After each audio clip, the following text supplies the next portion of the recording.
Hi, everybody. Welcome to the Friday Lives. Let me make sure I'm in the right group.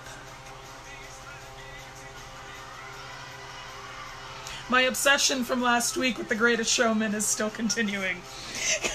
So, I've been getting hype listening to Hugh Jackman today.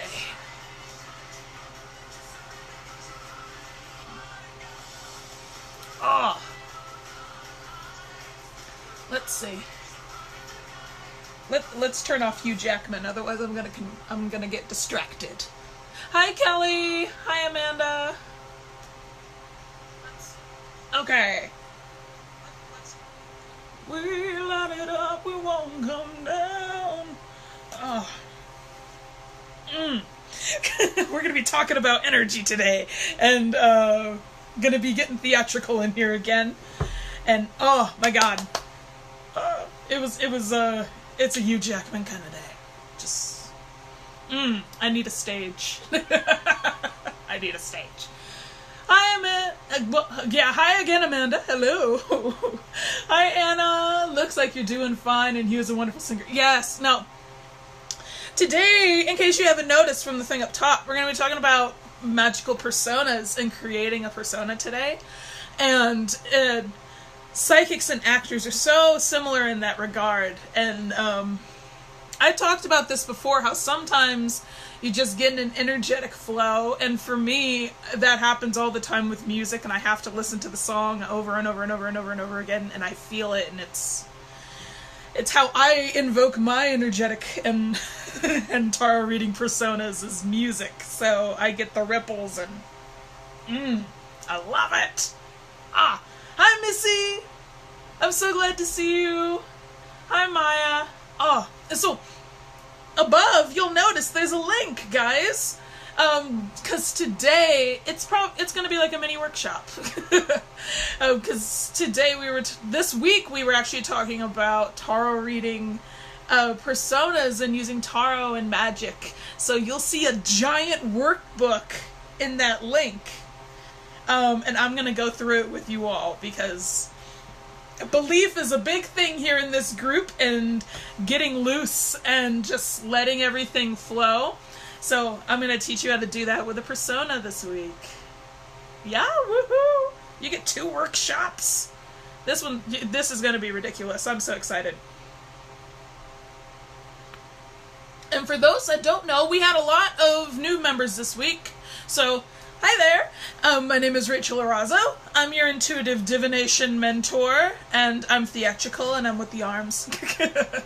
I actually have a degree in theater, and I've got a minor in American Sign Language. And my whole thing with intuitive divination in general is making it very fun and very easy. So you'll see a lot of the free goodies in this group are a little odd, like costuming your cards and making musical tarot decks, and it's just, what in the world is this? So today we're going to do a little bit of tarot magic and talk about personas. Rachel, aka Mrs. Badass. Aw, thank you. What was the first workshop? What did I miss? Oh no, this is going to be, it's an unofficial, like a pop-up workshop. Next week we have the intro to chakra workshop to kick off the challenge in the Crown Academy, the 7-week chakra challenge. Give everybody a primer, which we still have spots open for people to come join us if you would like to.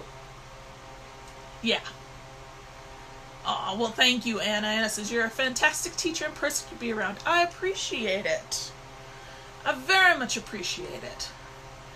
So, what we shall be talking about today,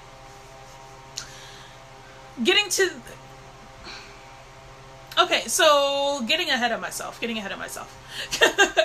Tarot reading is it's a perfect visual art form, because to me, the way that I always like to see it, coming from my millennial standpoint, because I'm a true millennial, I'm not, the high school kids everybody likes to claim are millennials. I'm the actual ones. I'm one of the actual ones on the cutoff. And I see everything from all kinds of different points of view. So when I pull tarot cards, it's like a play I'm doing the Deus Ex Machina, looking down from the rafters. And it feels like I'm just watching a story play out, or I'm watching a movie, or I'm seeing the characters from a book visually in front of me, or even a video game. Especially because I love The Sims 4. I've played all kinds of The Sims. I'll spend hours playing The Sims, and it reminds me so much of that overhead view of everything going on, and how time is a little bit different in just like playing The Sims, how it's just, things speed up and things reverse depending on what's going on. And tarot is very similar because you see literally these characters on the cards that are interacting and intermingling with each other, and it makes it so... It's so much more fun to view it that way instead of memorizing keywords. That's boring. Let's not do that. I've memorized so many scripts in my life, I don't need more memorization. So it's like, when I notice that it's hard to break into where you feel loose enough to see things that way, or to look at your cards and not second guess yourself a million times. That's why I invite everybody to the tea chats with me, where we sit down and we talk with each other and try and figure out what's wrong with your practice. And I realize that belief is the biggest issue. Just believing that you are psychic, believing that this tarot thing works, or any other kind of divination works. Because we're from such a society that we're so stuck in our left brain, we need to introduce the right brain a little bit more. So we're going to be doing that today with a little bit of magic, a little bit of tarot, and a little bit of what makes you tick as a reader. Because we all are different. We all have unique standpoints. We all have our own ways of doing things. And we're going to create something for you to be used by you to enhance your practice. And it's going to be so fun. I love it. It's the part of being a director and an actor that I absolutely loved about theater in general. Because it's characterization, and we're going to have so much fun with this. I love it. Let's see. And even millennials got older. Yeah, I know! It's like... I'm a millennial? Like, why are you giving all the credit to, the 14-year-olds? They're not millennials. Excuse me. Kelly, I'm one of the older millennials. Yeah, millennials unite. You're good. So, psychics and tarot readers and actors and creative people are so similar in the sense of we see energy in a different way. As spiritualists and energy workers, we use it to create things that we want to happen, right?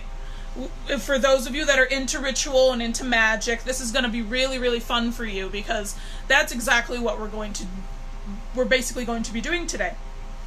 But for those that don't really dabble in that kind of thing, or don't exactly know what you believe, what practice that you want to do, we're going to take this nice and slow. So the reason why I say that they're the same is not only because of energy and energy tapping and finding your flow is so similar, but we go to a psychic fair or Ren Fest, like we go to the Renaissance Festival. We have one every Saturday all throughout the summer here in Colorado. It's forever to get to, but we have one. And we go to the tents. And when you think of a psychic at a fair, you get this image in your mind of the big tent that's kind of smoky, and you open the curtains and go in and it's all dark and it's got the ambiance of the candles, and we have the scrying crystal ball in the middle of the table, and we have this lady with this veil, or a gentleman with a veil in this big wizard hat sitting there with these long nails that are picking the cards or invoking the spirit kind of thing. You get an image in your head of this type of person. Certain sounds come to you, scents come to you, and it's a persona. This person, 90% of the time doesn't act like this on an everyday basis. It's something that they do at the fair because you go there for the experience. And as much as we don't like to admit it because it makes people feel like they're frauds and makes them feel like they're faking this whole psychic thing, we do have a little bit of showmanship that pops into this. Because when you add the candles and the incense and the crystals and everything, all they are our props on stage. We set our props, we set the stage, we cleanse our circle, we're creating the ambiance of the circle, and we put on a performance, but not in the entertainment kind of way, but in the way to manifest the things that we want to do, right? We do this for spell work. We do this literally with the law of attraction. What do? We think about what we want, we journal about it, we embrace in being in a certain mood, and that then brings about the manifestation we want, right? So what happens when we do this with magic is then things are actually happening. When it happens with the law of attraction, we're attracting what we want into our life. Acting, it's the same thing. We go up on a stage or behind a camera, or in front of a camera, and we portray a character and what that character wants and that character needs in their life. Which is, we applaud actors. They're put on such a high pedestal because it's hard stepping into somebody else's life, and this character that is written, it's words on a page, but they bring them to life. Or puppeteers, how they take this thing that just lays there, it's a bunch of wood and some string, but they bring the character to life. And it's made for entertainment. Now, and I hope I'm not stepping on anybody's toes. I'm not saying actors, I'm not saying psychics are fakes because of this. Just bear with me for this. The reason why I want us to get into that mindset of thinking of how actors and psychics are so similar is because if you can think of yourself as putting on a show for yourself, that's how you can create a really wonderful persona. Because sometimes if we think of it as, I, Rachel, am sitting here and I'm pulling out the herbs and I'm a mess and I don't know what to do, and you're constantly badgering yourself, it's harder for you to do the spell work. It's harder for you to enjoy the reading. It's harder for you to manifest what you want to manifest because you're in your shoes. But there's this magic of, and it is a type of magic, it's this energy change from when you don on the makeup and the costume and you step on the set and you're this different person. You yourself are still there because you've memorized the words or the rituals that you want to do. But there's this energy shift when you step into this character and you're in tune with it, and then you're living their story for an hour or two. You know, let me know if I lose you, because this is how I get very symbolic, because this is my bread and butter. And musicians and artists and anybody who gets in that zone of this is what feels like home to me can kind of understand what I'm talking about. Because, for example, I played... What's a character I've played? I've played a bunch. Let's do that one. When I was a freshman in high school, I was in a production of The Hobbit for kids. I played 3 characters. I was a troll, I was a spider, and I was one of the Lake Town guards that defends the town from the dragon. I can't remember the dragon's name right now. But for the troll, for example, we put on the costumes. I was big. I was obese. I was hefty. And I was a man. I had the beard and long hair. I was balding.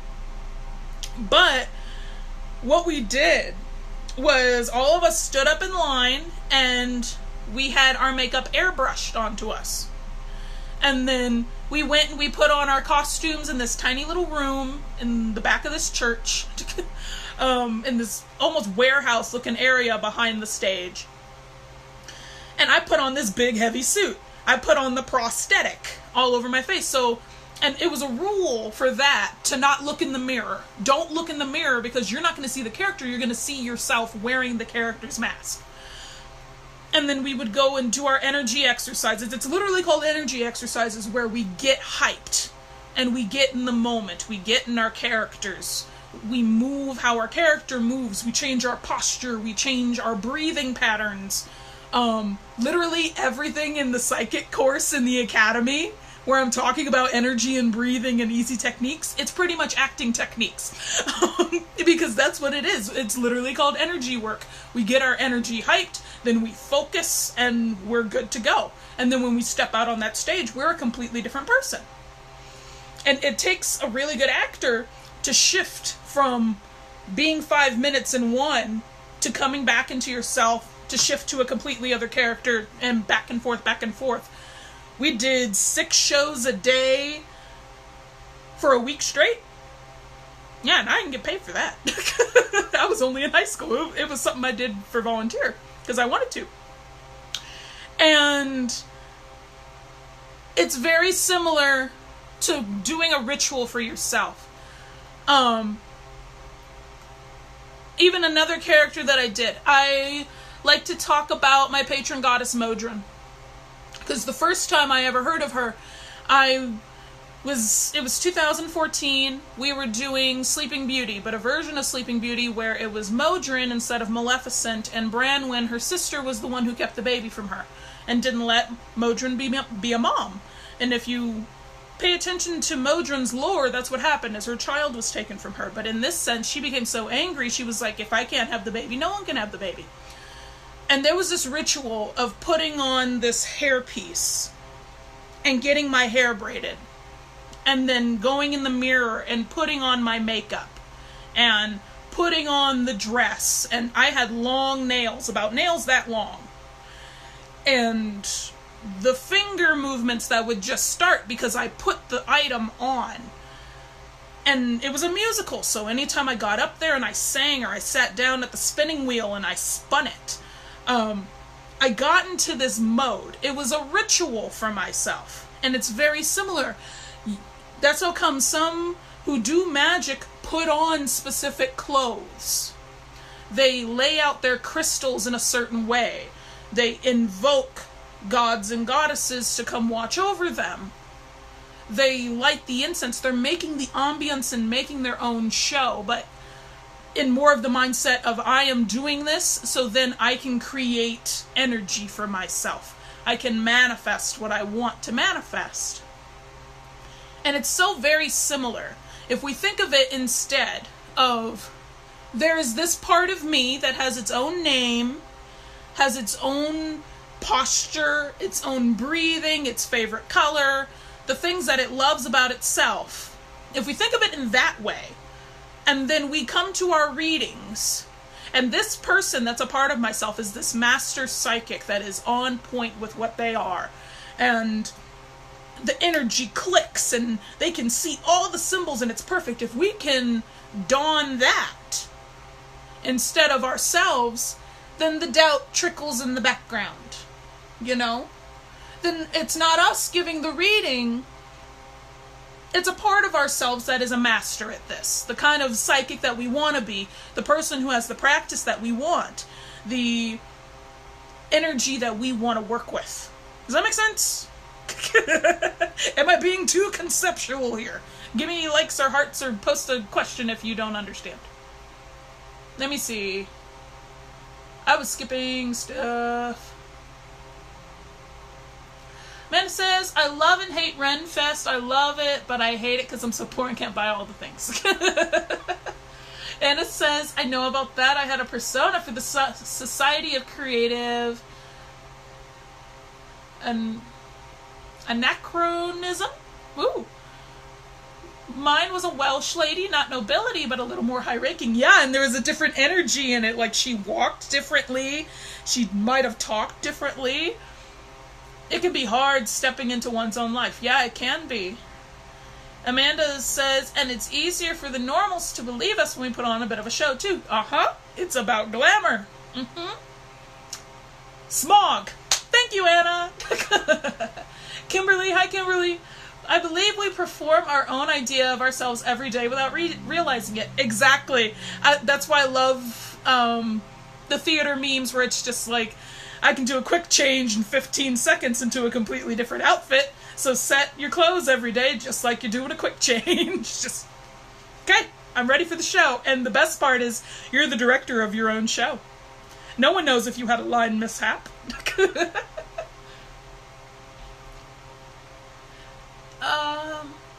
Oops, sorry, Kimberly. That's okay, we're gonna have the replay up.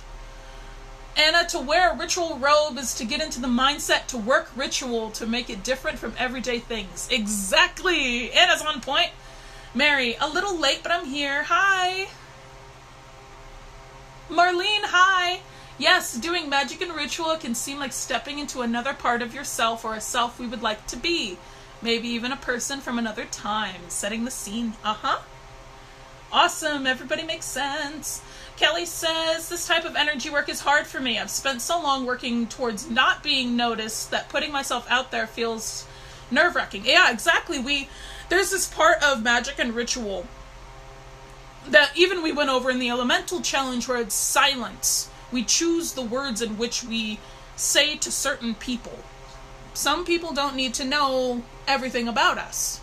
And not in the sense of lying, but in the sense of who we are choosing to give information to. And this allows us to have a part of ourselves that is a little bit more contained. And the reason I think this is going to help is because then we have that separation. There's readers that want to go out and do readings for other people, but they don't want them to know their name or know their face. So you make a persona. That's who you work as, you know? It's a lot easier.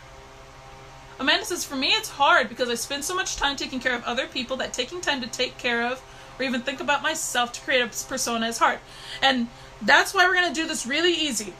Now, the link up top takes you to a workbook, directly to the workbook. No sign-up pages, no nothing like that.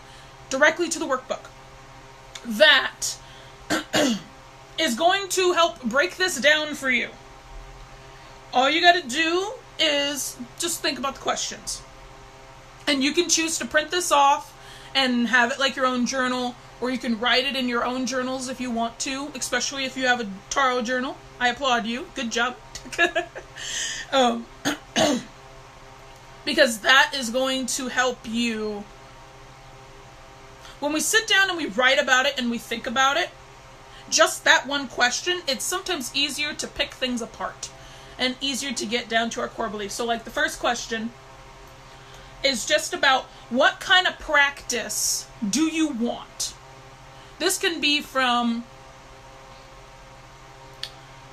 I want to be able to do a ritual every full moon because I want to get to know the new moon better. Okay, that works. What kind of tarot practice do you want? I want to be able to sit down with my cards and do a reading and just have a moment to recognize the symbols and just enjoy myself. That's fine. That can be enough for your practice. I know my ideal practice is I have this vision in my mind, along with being the friendly neighborhood apothecary, to have this giant cauldron. I want a cauldron as big as my bed.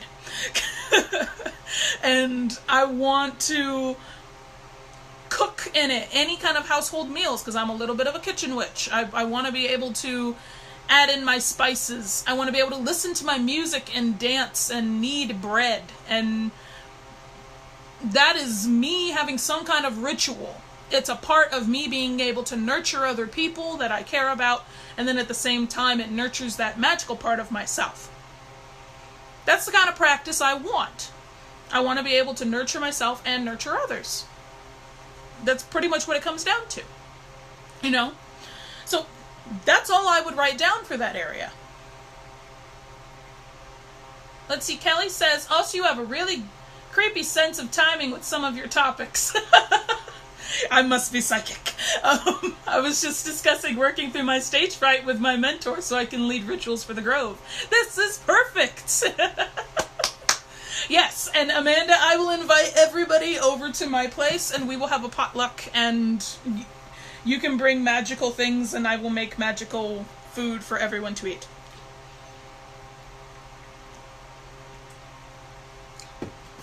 Yes, I must be psychic. I know what everybody needs to work on. And then here's another question to go through this, because we go through what would you want your practice to look like as a psychic and as a reader. We go through your blocks and obstacles. And some of these are they're gonna hurt to try and figure out, like, how many, what did I put? How many hours do you spend looking up keywords, card answers, or ruffling through books to figure out your cards? Rough estimate. That's kind of rough, because then you think to yourself, do I really waste that much time doing that instead of actually trying to figure out the card on my own?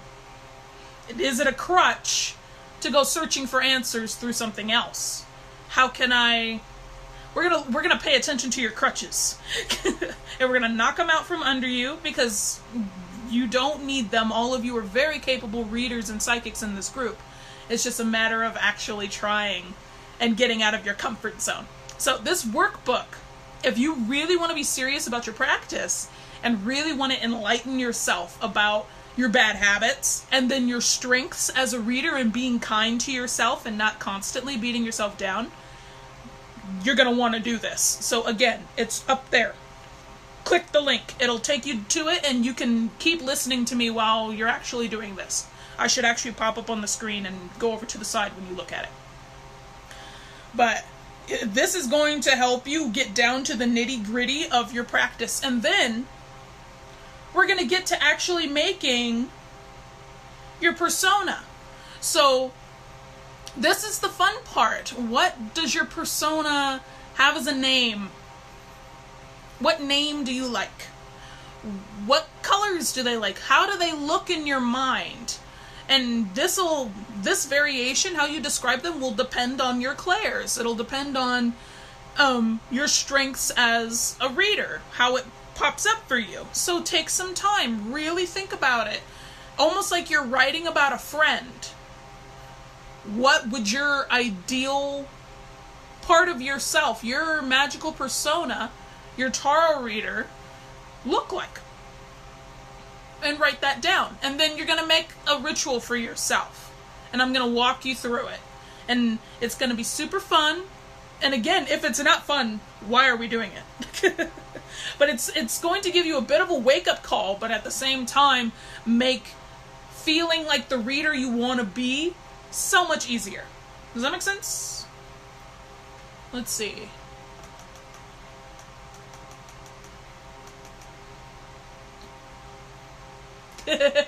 Yes, everybody around the world is going to be invited to come and chill with me at my giant cauldron. Maya, that's me right now. I want a personal relationships with my cards and other tools as I find myself. I practice on friends and family, but I'm still finding myself at this point. Yeah, exactly. And this gives you the opportunity to sit back and have that personal relationship with your cards like it's an old friend, you know? It's more involved in what you want to do, you know? Amanda says, I will drive to Colorado by myself when that happens. And Kelly says, also, I'm being called to don the veil as a priestess. A-Line is pushing it hard. Yeah. And when you have those times, there are a couple readers in this group that are feeling, maybe I could do this reading thing. I'm so good at it myself. Maybe I can do this for other people. Or maybe I can teach other people how to do a certain sect of this, like tarot magic, things like that. And that can be a little scary if it's just you. So having a persona to do this instead makes it a little bit easier on yourself, you know? Anna says, not much really. I like to compare with new decks, getting my own interpretation, then look up or a book and see if there's anything else interesting. Yeah, some of you, the answers aren't going to be too much. There's not going to be too much of a difference where it's something to crutch. But if you spend like 15 plus hours just looking up meanings, and that's every week, that's a lot of time that you're relying on someone else to give you the answer rather than trying to find it yourself. Do you know what I mean? But it's questions like that that are going to be revealing for you. Maya, I don't go through books unless it just doesn't really make sense. Yeah, like the thing that we had this week that you chatted with me about. There's a difference between, I honestly don't know what the answer is, and, okay, here's a card, and now I'm going to go Google. Next card, okay, Google. And you're not trying on your own. There's a difference between trying on your own to get the answers and someone else telling you it, you know? Another comparison, which is, and I'm not calling out anybody specific because we're all guilty of doing it, when we go to groups and we share a spread and say, hey, can I get somebody to read this for me? And we don't give our own interpretation first. There's a difference between that and giving your own interpretation first and actually asking for help about little things and not just read the spread for me, because then it just feels like a free reading that someone else is doing for you. You just own the cards. You know, there's a bit of a difference. I'm glad that you brought that up. And it says, I have different names. I have 3 different U's and I can't decide. That's okay. That's okay. Who says that you only have to have one? Who says that you have to have one persona? Especially because, Amanda, you do animal Reiki. Maybe you have a persona for your Reiki sessions. Maybe you have one for tarot reading. When we start palmistry, maybe you have one that's a palm reader. Who says you have to have one? You can do this as many times as you want. This copy you can keep and you can print off as many times as you want, okay? So don't worry about it. If you want to do it over and over again, or if you have a bunch of names, you can get creative with it, mesh it up. And the thing that's really going to be fun is part of the ritual. This is the only stipulation for the ritual, is you need to go through your deck and you need to pick out a card that is the energy of your persona. So like, for example, my ideal card, my hero card that I constantly look up to is the Queen of Pentacles. I love her. She's my favorite. In all the decks that I have, she's my fave. Especially the Dreams of Gaia. She's beautiful in that deck. I love the Queen of Earth in that deck. And that's because I'm Earth in so many ways. And I just love everything about the Queen of Pentacles. And that's who I would want to be. That's my big sister. You know, so that would be the energy of what my persona would be, is the Queen of Pentacles. And any part of her that feels Queen of Pentacles to me, when I feel I need that boost, I would put on for a ritual, or I would put on for a reading. Okay, so lots of earth crystals and, well, crystals are earth, but lots of crystals that have to do with the element of earth, and greens and earth tones and things like that. That would be something I would do. But that's really the only thing that might help you hone down what the name is, what the energy, things like that. Let's see. Making sure I have everybody.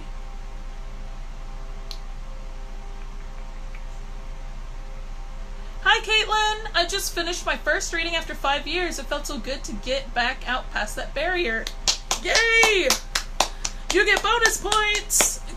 There's an imaginary point system here in this group. But you get points! Yay! Because, especially when it's just you sitting down at the cards and you psych yourself out. And you have this thing about yourself of, oh, I'm not going to read this right. I'm not going to understand this. I'm never going to be a good reader. What in the world? But if it's something else sitting down, if it's you as a different kind of thing sitting down and you're in this character, it makes it so much easier for you, you know? And that pressure disappears. And you can sit down with yourself and think, why did it take me so long to actually read the cards again? What is in my own way? What crutch am I leaning on, or what is one of my weaknesses that I can break down? Because this thing is 26 pages. I could have easily sold this because this thing's huge. 24 pages. 24 to 26 pages of what you can do to create this persona for yourself. Give me a drink.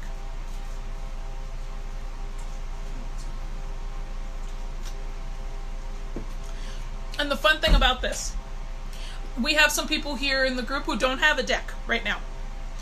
That's how you can use images. You can go on Google and find an image of a card that you really love. You have the musical tarot deck challenge here in this group. You can have a song instead of a card. Like I was just talking about before this, sometimes you will find the energy that you want to possess can be found in different forms. Like the scent of rosemary, to me, is, I adore it. That is me, is the scent of rosemary. Mainly because I spray that in my hair to help my hair grow when it's not having a funky mood like it has been for the past couple weeks and it's not wrapped up. The songs that I use, I have a playlist on my phone to invoke that persona of mine. It's my witchy playlist, literally. It's got a lot of In This Moment. It's got a lot of it's got a lot of songs from the anime track Nana on there. It's got the theme song and a couple of other songs in there.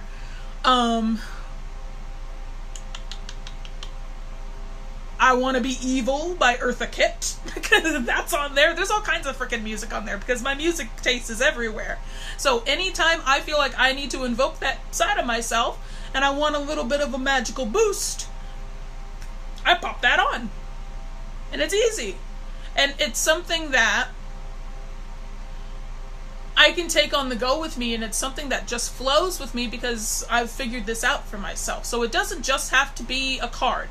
But to do the ritual itself, you must have a card. You know? Things like that. Let's see. And the main thing about this is to help you pick apart where you're weak in your practice and how it can change.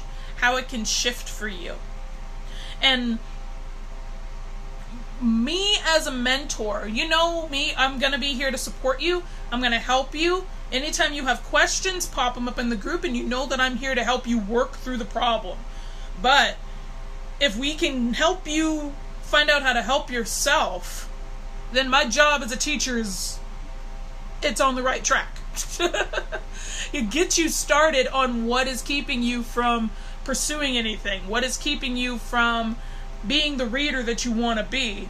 Because a lot of the times it's personal blocks. It's not that the cards are saying something funky. It's not that, you know, you're not in the right mood setting or things like that. It's something about you that's holding you back. Especially if you focus on just the psychic modalities. And if we do that now, and you figure out what your weak points, then next week for the Intro to Chakras workshop, which is free, it's in the group. For those that are new, just go to the events tab and go sign up so you can get the workbook and the replay. If we do this now and you do this week, next week you're going to be so prepared for the chakra workshop, because that one is purely energy based. That one is breaking down your energy into sections of your body, and anytime you have a specific fear about something, that relates to a certain energy center in your body, and that can change your practice so quick. I want to say overnight, but sometimes, yeah, it can be overnight at the quickest. It just opens up doors for you.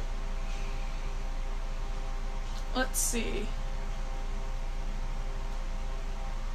But does anybody have questions?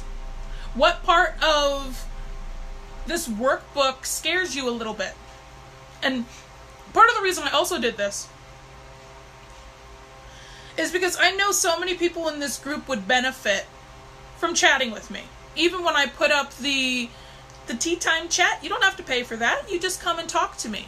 But sometimes there's something that scares you about sitting down and working with me one-on-one about your issues, or joining the academy, and that overwhelms you for some reason. This is a perfect way to figure out what's overwhelming you about talking to someone about your practice, or committing to working on your practice. And again, even if you don't choose me as your teacher, that's fine, whatever. This is going to benefit you more than me. This is specifically made to help you figure out the weak points of your practice and how to work through it. And because the wonderful thing about invoking this type of character is then you always have that ability with you. You can do this in the subtlest of ways after you've done it over and over and over again, and get really good at it and really get used to this character. And it's nothing too different from some religious paths that we have. That's how come for in Christianity, sometimes you will be given a separate name. I believe it's for christening or baptizing. It depends on one of the two. I can't remember which one. I was a part of the branch of Christianity that didn't get baptized until much later in life, so we didn't have any of that. But you were given a separate name. I remember that, because I have a friend of mine that has a separate name for his stuff. And then for Wicca, I know some branches of Wicca will have you don a magical name, something that is you, and you can choose the name of your patron god or goddess, or you can pick a name for yourself. You know, some practices will have you do that. So this gives you, it's nothing too different from that. This is just your inner psychic. And if you believe in multiverse theory and different dimensions of where better parts of you are, there's a master psychic one. So this would be your master psychic. This would be you at your highest energetic form. You, when you can act like Gambit and toss tarot cards all over the place and just be magical with it. If you want to be a mutant, you know? So, and think of it in a more fun way. Don't be intimidated by this. Yes, it has the parts of it that are going to help you really dissect yourself apart, but this is to help you build yourself back up. You know? Baptism, you're given a saint name. Yes, thank you. Thank you, Maya.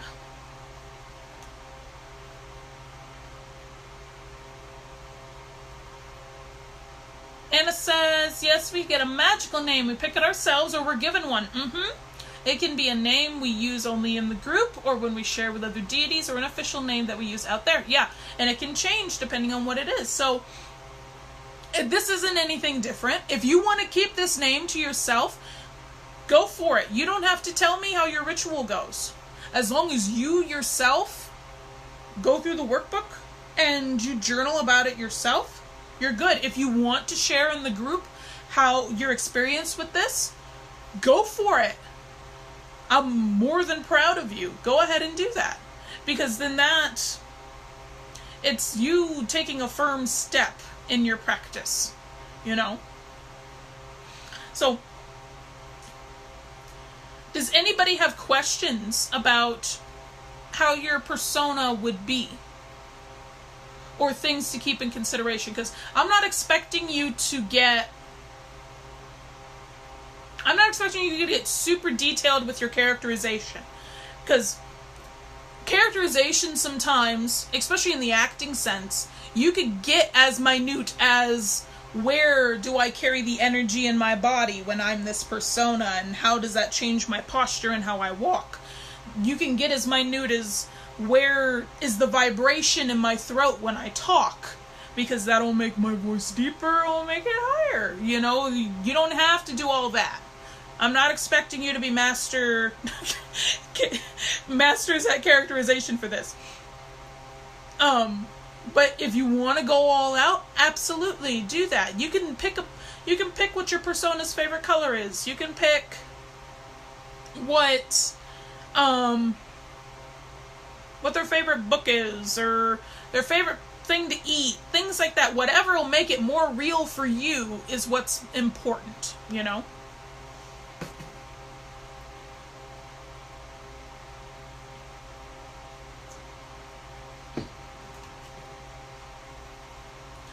Let's see. Amanda says, my problem is that I want to get all those details down, but when I feel overwhelmed, then I never get around to doing it. Yeah, so then take it a step at a time. If you're one of those that gets overwhelmed with all the things, like all the things, I want to do all the things, take it a question at a time. Do the first question on what does my ideal practice look like?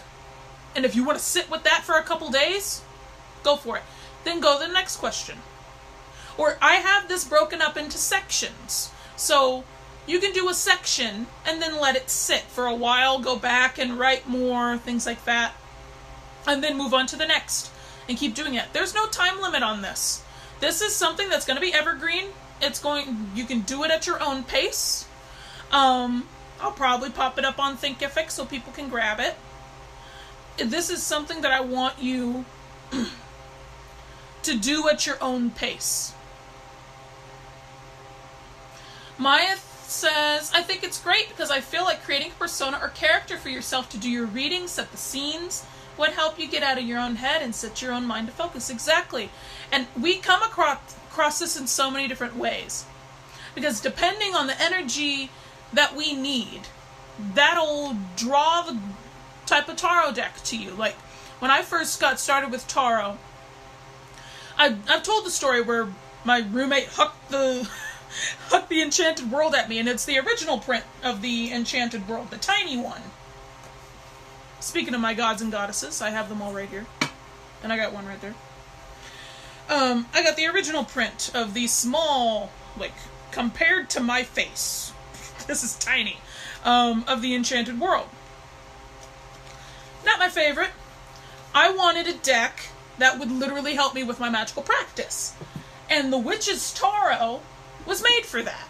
Specifically, if you read the author's notes, that's what the creator made it for. It was for helping your magical practice. So that is my magical tutor. Wherever I put it. Right here. In my Crown Royal bags. It's right here. And it's literally my magical deck. Then, and my persona was different from when I had the Enchanted World only to now having the Witch's Tarot. It shifted into being more magical. Then I thought to myself, I want something that's not on a Rider-Waite system. I want something that's its own kind of vibe. I like chakras, so I want something with that. And that's how I got the Dreams of Gaia.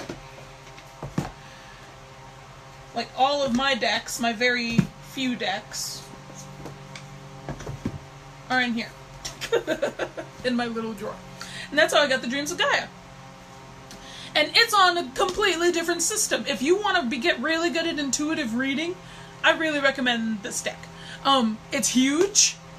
I don't bend them. I shuffle them overhand because I don't want to scratch them. But my energy changed as a reader, and my persona changed based on the deck that I was using. That's how come some decks, like the Enchanted World, I only touch that if I have a love question.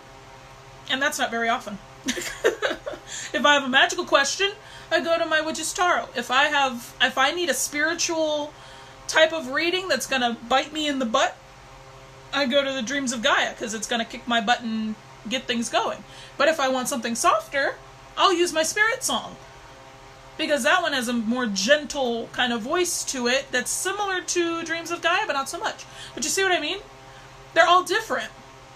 And it helps me find the different parts of myself that flow and help me find the answers that I need based off the deck that I use. That's how I use multiple decks using this.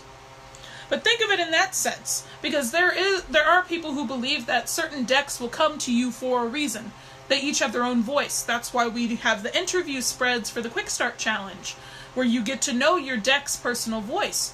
Because chances are that's very close to your actual reading persona and how you are as a person. And as your ideal tarot reader, it's very, very close, most likely. So that's another way to look at it.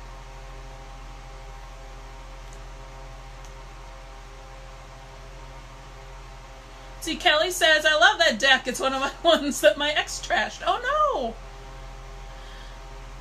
Yes, I love that deck. It has completely expanded my mind. Me too. I adore Dreams of Gaia. Like, because it's on its own complete system, like I said.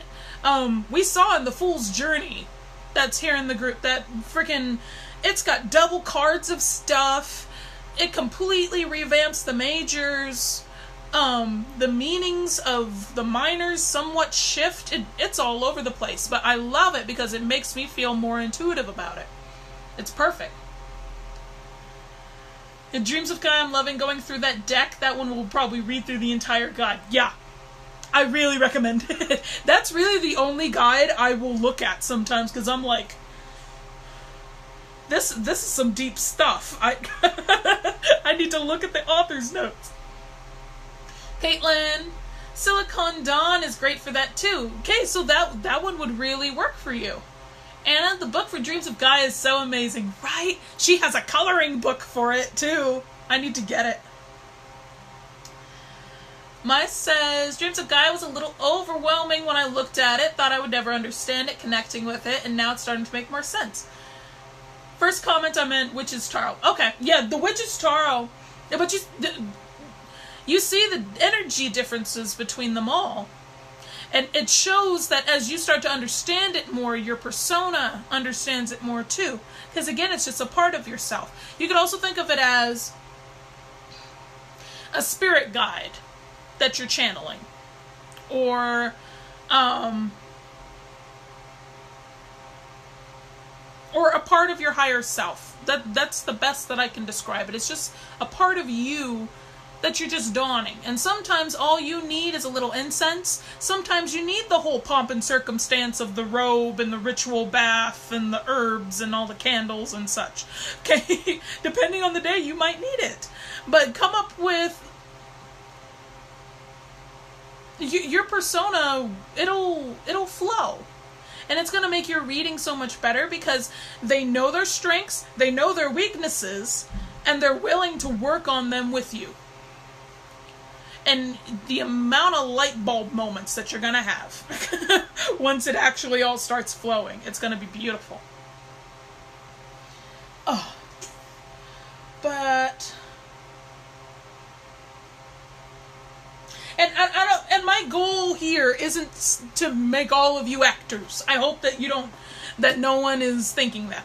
My goal is not to do that. My goal is to help you have more fun with your practice. Because we come from such a strict and methodical approach sometimes, to tarot reading, that it doesn't make anything fun. We stress ourselves out with, I need to get the meanings right. We stress ourselves out with, if I'm not perfect like everyone else, or if I don't have a certain amount of years behind my work, or if I don't have an understanding behind the cards like everyone else that I see and that I listen to on podcasts and I go on YouTube and look at, then I'm not valid. And that's not true. You and your energy as a reader is special. It's its own unique kind of thing. That's how come sometimes when you go to those free webinars and stuff, they don't make sense to you. Okay, that's how you know you don't vibe with that. Your persona is not that. You as a reader do not mesh with that. So then it's time to go find something else. Or if it does mesh with you and then you leave it in the back corner of your hard drive, like probably some people with this are going to, then it's time to ask yourself, okay, so why did I do that? Why did I forget about it? And was it because of the content, or was it because there was something in me that I need to work out to actually dedicate to, you know? Hi, Lauren! Hi! Welcome to the lives! Grab the free workbook up top. We're going to be making a magical persona for your tarot reading. Yes, I am still here. So if you have questions about this, feel free to pop them in the comments while I am still here. Let's see. Let's see. Amanda says, since I've been working with more of my Oracle deck, I'm totally in tune with it. But I need to work on my tarot cards more. And you know what? If you go through this, maybe you have the realization of, man, I want to be a tarot reader, but tarot doesn't mesh with me. That's okay. That's okay. You might be underneath a completely different type of divination. That's cool. You can have that. And that can be you. Okay, so like, I've talked about this before, where my husband, he's the one who actively started encouraging me to read tarot. So, one time, when we actually moved up here to the Springs and we had metaphysical shops in the area, because when I first started learning we didn't, we came up here, he went to go and he was like, I like this deck. His first deck was an Oracle deck. It was the Wisdom of the Oracle? It's got an owl on the front. It's over there. I don't want to go digging through his stuff. It's his own cards. I don't want to mix up my energy. And it was okay for him. He got a tarot deck. He got the Draconis tarot because he has a thing with dragons. But it was only majors and that was meh for him. He got the Royo Dark tarot, which is incredibly sexual. But he likes it anyway. And it looks nice. But it still didn't mesh with him. I got him a rune set for our anniversary last year. Our anniversary's on Yule. I got it for him. And just, boom! All the insights going. He set out a cloth. This dude that doesn't want to admit he's a Viking freaking sets out this cloth.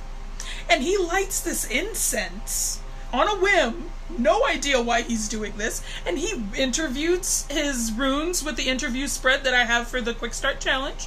And he's just... When I'm like... My husband's a rune reader. He reads runes. Okay. That's his thing. And I do tarot. And then when I first got my Oracle deck, I was like, okay. Because I got the Wisdom of the Golden Path Oracle for my first one. And I was like, oh, this is okay. This is interesting. And then I started learning Shufflemancy for musical reading. Okay, I like this. This is flowing for me. And that was my popular one for a while, is Shufflemancy. And now I'm to palms and... It's not that I don't like tarot. And I'm not good with tarot. But palms... Woo, it lit a fire under my butt. Tea leaves... Boom! I'm finding my sources of divination. So as you go through this workbook, you might discover that tarot might not be the thing that clicks your on button. If it's oracle cards, use them. That's okay. They're just as valid as tarot. Don't let anybody else tell you that it's not. It's 100% just as valid as tarot. If runes are your thing, or bones, or reading crystals, because that is a thing, reading herbs, because that's a thing, if you gotta stare up at the clouds and look at a book, or if you want to do a bibliomancy, or coffee reading, or anything like that, go for it. If that's what meshes for you, that is your reading persona. That is what you're good at. And then explore it. And if we don't know it, we will sit in the group and we'll research it. We will look it up with you. And we will help you flourish as your own unique reader. So don't be afraid if it doesn't mesh with you.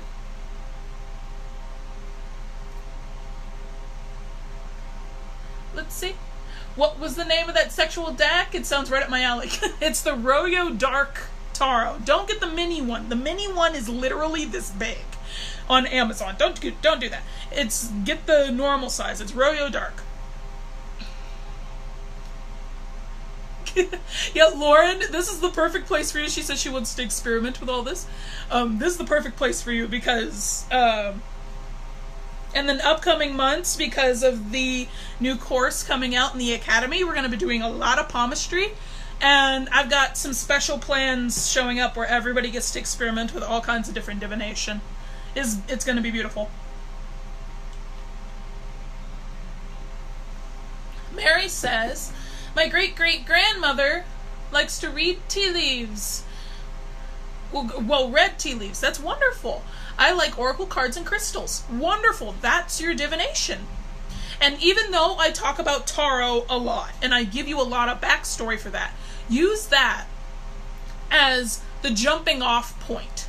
If you know about one divination and you're really comfortable there, look up and try other ones, because that'll expand your knowledge into everything else. So like, I know tarot, but when I went to palmistry, I was like, ooh, this is like that major, and that's like that major. And then I went into astrology, and I'm like, oh, that's like that finger, and that mount, and that line, and it all coincides. Use all the information that you have at your disposal and learn and experiment and research, and that's going to make you really flourish. And remember, it's the same thing with spirit guides, that the more you know as a person, the more your persona is going to be able to draw on, the more your guides are going to be able to talk to you, and the more just of a vibe that you're going to have.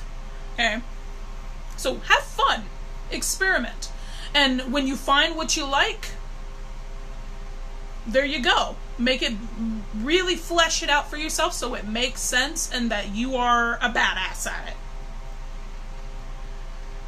Lauren says, sometimes it's really hard to experiment because I don't know what to find first. That's okay. That's where this book is going to come in handy. There's a couple questions in the workbook that take you through, okay, what do all the things that I enjoy, or all the workshops and the audiobooks and things that I'm interested in, what do they have in common?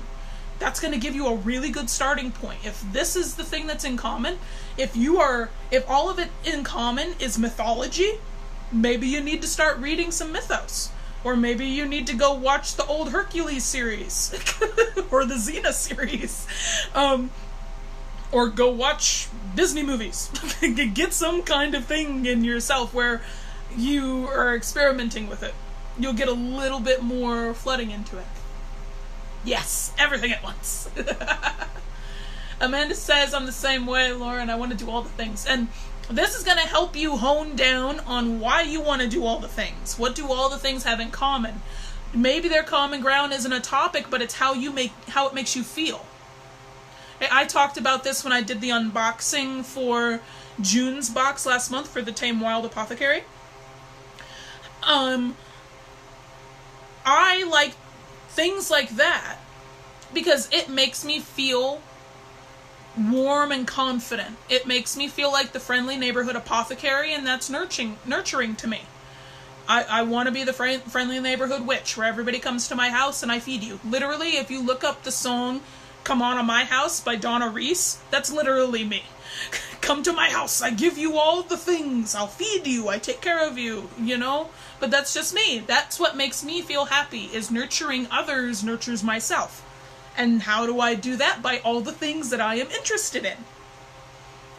And that comes down to my divination too. Tea? I'm big on tea. Hence why I invite people to tea chats. And I do tea leaf readings and things like that. So, it all makes sense for me. What is a common ground for you? Maybe it's how it makes you feel if it's not the topic, you know? So experiment with it. Research. Let's see. Lauren, that's cool. I've always felt drawn to the Celtic stuff. I'm not even Irish or anything. That's okay. That's okay. You can go take a look. And you can be like, why does this draw to me? And maybe you feel the need to hop onto Ancestry.com and go check and see if you are. And where your origin ends up. What flows with you. Amanda, I'm a healer. I want to fix everyone else first. And we're going to get you out of that habit, because a healer... Think of it this way. The best analogy for me, probably because I lived it, is with a baby and a mom. A baby cannot actually eat unless the mother makes food. literally, in our body. That's what our breasts are made for. But the mother cannot literally make food in her body unless she has slept, she has eaten, and she is taken care of. If she's good, then her body chemistry has her create breast milk. That's literally how your body works. Okay? And then you can feed the baby. Okay? So, in order to be a healer and to nurture somebody else, you need to take care of you first before you can take care of someone else. You need to ground yourself before you heal other people. Otherwise, their toxicity and all their issues are going to come on you and it's going to mess you up. You know? So, use this to pick apart that kind of thing. And literally, there's some self-care questions in here too. You need to really work on taking care of yourself because that's going to make you on point for your readings and your healings. And I say that in the most loving, stern voice that I can.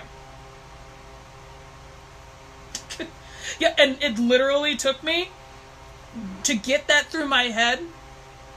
My kid screaming at me. She was like a month old. Screaming for food. And my husband forcing me to sit there and eat a bowl of cereal before I fed her. Because otherwise I would not. Or forcing me to take a nap. Do it. Like, quit taking care of somebody else. Take care of that. And he will handle it. Like, she's gonna be fine. She'll be okay. You need to sit down and do this. Exact same thing when it comes to readings. You need to take care of the reader first. Otherwise, how's the person that's coming to get the reading gonna have any good insight? Or be given what they need to hear? Same thing. Amanda, that analogy really makes sense to me more than anything else has tried to get through to me. Good! That means you were ready to hear it. Yes, I'm glad. Lauren, I never take care of myself. Always kids and hubby comes first. I come last, if at all. Nope. And it is not selfish to take care of you. Use this to really dig down to start taking care of yourself. It's going to make you grow. And it's really going to take care of you. Marlene, I have this thing about wearing mystical magical hoods when it comes to stuff like this. Yep, I'm going to research this. What do hoods mean to me? Yeah, that's perfect. What does that piece of clothing mean to you? And if you need more research about that, go to the Costume Your Cards workshop.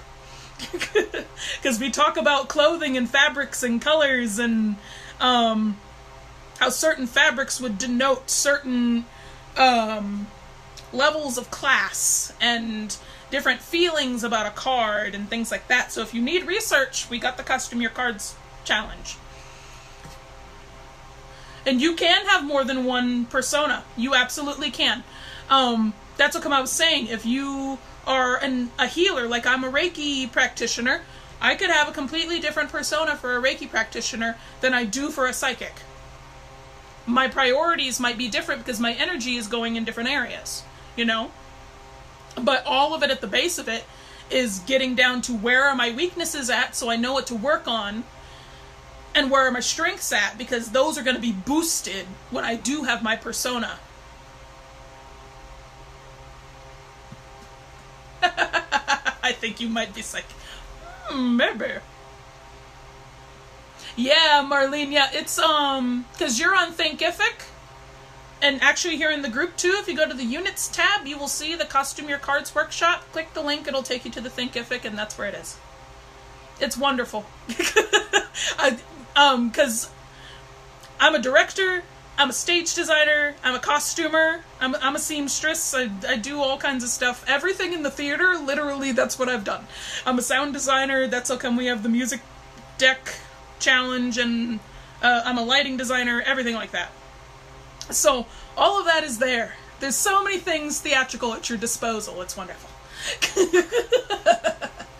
Amanda and Marlene, my mom went through a phase where she felt the need to wear hoods and scarves over her head when she worked her magic and meditated. Yeah, I think I'm having that too.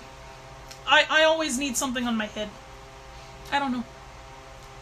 Lauren, what do you mean by persona? I'm sorry, I was like, that's okay. No, a persona, it's like a character. If you think of Christian Bale, a persona for him would have been Batman. It's a character he played in order to get an end result. It's something that you don, where a persona in our case is the type of psychic or reader that we want to be.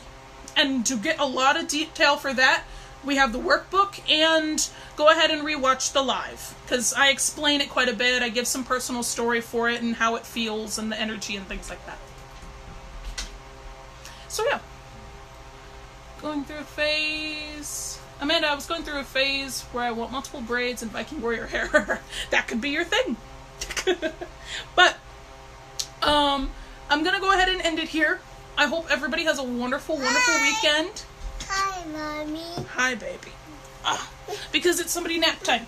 So, I will be talking to everybody in the group. If you have questions or you want to post your personas, go ahead in the group. More than happy to. Tag me if you need me, and I hope everyone has a wonderful, wonderful weekend.